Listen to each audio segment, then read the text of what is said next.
Good morning Himachal. आइए नजर डालते हैं अब तक की प्रमुख घटनाओं पर। जंगल में काट डाले खैर के पेड़, वन माफिया ने अंजाम दी वारदात। रेन शेल्टर में रेहड़ी और सब्जी की दुकानों का कब्जा, यात्री हो रहे परेशान। शिवरात्रि महोत्सव को सजने लगा पड्डल मैदान, 70% दुकानों की खरीद। नगर निगम चुनाव जीतने को प्रत्याशियों ने कसी कमर, एक वार्ड में दर्जन से ज्यादा उम्मीदवार मैदान में। अब समाचार विस्तार से। वन मंडल कार्यालय नूरपुर और वन थाना भदरोया के अंतर्गत पड़ते गांव टिपरी जंगल में वन माफिया ने दिन दिहाड़े खैर के पेड़ काट डाले। पिछले मंगलवार को टिपरी जंगल में भारी मात्रा में काटे गए खैर के पेड़ बरामद हुए। हैरानी की बात यह है कि घटनास्थल वन थाना भदरोया से महज 4 किलोमीटर दूरी पर है और जंगल में हर समय फॉरेस्ट गार्ड तैनात रहते हैं। इसके बावजूद भारी संख्या में बड़े बड़े खैर के पेड़ कटे मिलना वन विभाग प्रशासन की बड़ी लापरवाही है। वन मंडल कार्यालय नूरपुर और वन थाना भदरोया के अंतर्गत पड़ते गांव टिपरी जंगल में वन माफिया ने दिन दिहाड़े खैर के पेड़ काट डाले। पिछले मंगलवार को टिपरी जंगल में भारी मात्रा में काटे गए खैर के पेड़ बरामद हुए। हैरानी की बात यह है कि घटनास्थल वन थाना भदरोया से महज 4 किलोमीटर दूरी पर है और जंगल में हर समय फॉरेस्ट गार्ड तैनात रहते हैं। इसके बावजूद भारी संख्या में बड़े बड़े खैर के पेड़ कटे मिलना वन विभाग प्रशासन की बड़ी लापरवाही है। बाबा भूतनाथ की नगरी छोटी काशी मंडी में अंतर्राष्ट्रीय शिवरात्रि महोत्सव की तैयारियां इन दिनों जोरों पर चली हुई हैं। शिवरात्रि महोत्सव को 8 दिन शेष बचे हैं। व्यापारियों ने भी ऐतिहासिक पड्डल मैदान में अपनी दुकानों को सजाना शुरू कर दिया है। मैदान में मौत का कुआं और कई तरह के झूले लगना शुरू हो गए हैं। इस बार मेले में लगने वाली दुकानों के रेट को पिछले साल की अपेक्षा कम रखा गया है। मेले के लिए व्यापारियों में काफी उत्साह है और 70% दुकानों की खरीद व्यापारियों ने कर ली है। जी नमस्कार दोस्तों, मेरा नाम संजीव ठाकुर और इस बार सभी को सबसे पहले तो मैं शिवरात्रि की सभी को ढेर सारी शुभकामनाएं देना चाहूँगा।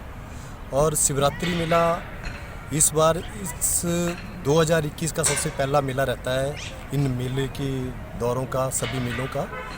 तो पिछले शिवरात्रि को मेले बंद हुए थे और इस शिवरात्रि से दोबारा नए काल की शुरुआत हो रही है और व्यापारियों में बहुत उत्साह देखा जा रहा है इस शिवरात्रि को लेकर। नगर निगम पालमपुर के वार्ड नंबर 6 घुघर खिलडू की परिक्रमा के दौरान मतदाताओं की अपेक्षाओं व आकांक्षाओं हेतु नब्ज टटोली गई। तो इस दौरान इस इलाके की कई समस्याएं उभर कर सामने आई। बता दें कि फाइनल वोटर लिस्ट के अनुसार घुघर खिलडू वार्ड के 2430 मतदाता चुनावी मैदान में कूदने वाले उम्मीदवारों का भविष्य तय करेंगे। हालांकि इस वार्ड में पुरुष वोटरों की संख्या 1222 तथा महिला वोटर्स की संख्या 1208 है। इस वार्ड में चुनाव लड़ने वाले उम्मीदवारों की संख्या 1 दर्जन से भी अधिक है। उम्मीदवारों ने कमर कसते हुए घर घर वोट मांगने की मुहिम छेड़ दी है। इस वार्ड में समस्याओं का अंबार लगा हुआ है।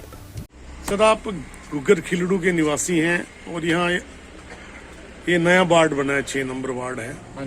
तो यहाँ नगर निगम के चुनाव होने वाले हैं, तो इसमें आपको कैसा प्रतिनिधि चाहिए और आपकी क्या समस्याएं हैं जो आप हल कराना चाहते हैं?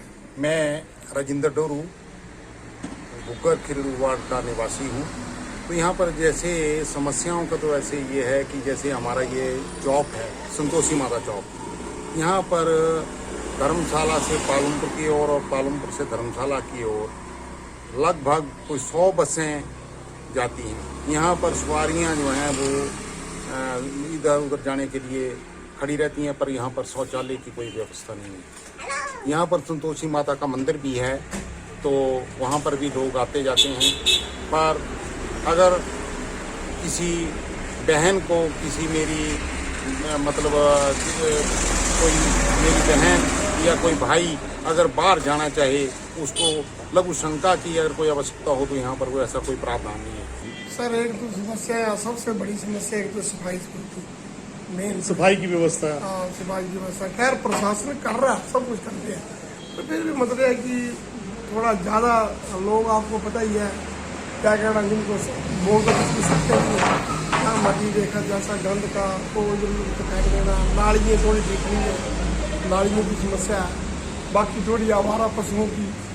चूम शर्मा जी, यहाँ की क्या क्या समस्याएं हैं और आपको किस तरह का कैंडिडेट चाहिए इस वार्ड के लिए?